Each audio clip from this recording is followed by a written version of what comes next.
என்ற அடிப்படையில் தான் அன்றைக்கி எடப்பாடியாருக்கு எங்கே போனாலும் மக்கள் செல்வாக்கு. தொகுதி வாரியாங்க 25,000 30,000 50,000 பேர் மக்கள் கூடுறாங்க. விவசாயிகள் பூரா நம்மளுடைய சகோதரன்டா அப்படின்றாங்க.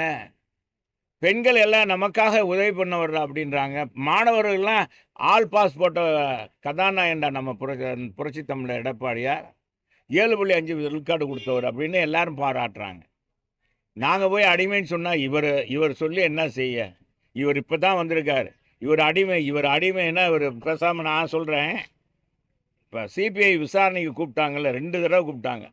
எங்க வீராப்பா இவர் இருந்திருக்க தானே, படம் தானேயா. இதுக்கு தானே 41 பேர் இறந்தது, நான் வர முடியாது இங்கே வந்துக்காங்க அப்படின்னு சொல்லி கேட்டிருக்க வேண்டியதானே.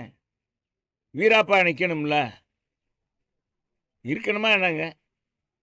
அதே மாதிரி பார்த்தீங்கன்னா இவருடைய சூரப்புலி தனத்தை இவர் எங்களை சொன்னதுனால சொல்கிறேன். ஏதோ அரசியலில் வர்றாரு, புது முகம் மறட்டும் அப்படின்னு நாங்கள்லாம் நினச்சோம். நான்லாம் நினச்சேன், உண்மையில் நான் அவரை வரவேற்றிருக்கேன்.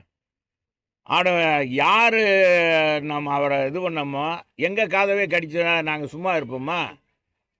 41 இறந்தவங்க, 41 பேர் இறந்து போட்டாங்க. எங்கேயாச்சும் வரலாறு இருக்கா? இவருக்குன்னு அவ்வளோ பெரிய கூட்டமா? லட்சக்கணக்கான மக்கள் கூடுறாங்க. எவ்வளோ கட்டுக்கோப்பு. முதல்ல அவங்க ரசிகர்களை கட்டுப்படுத்த முடியுதா? ரசிகர்களை கட்டுப்படுத்த முடியுதா? 41 குடும்பத்தையும் உலகத்தில் எங்கேயும் கிடையாதுங்க. இறந்தவங்களை கூப்பிட்டு ஃபோன் போட்டு வீட்டுக்கு வாங்கன்னு கேதம் கேட்குற காட்சி தமிழகத்தில் புதியதுங்க. இதுதான் இந்த விஜய் செஞ்ச புதிய திட்டம். அதனால் புதிய என்ன சொல்லலாங்க? அது மோசமான கலாச்சாரம். அது மோசமான கலாச்சாரம், அது வேறங்க. அதுக்கு பேர் என்ன சொன்ன, ஒரு புதிய கான்செப்டை கொண்டு வந்துட்டார். இதெல்லாம் இறந்தவங்கள அவரை பார்க்கணுன்னு வந்து குழந்தைகள், பிஞ்சு குழந்தைகள், பெண்கள் இறந்துருக்காங்க.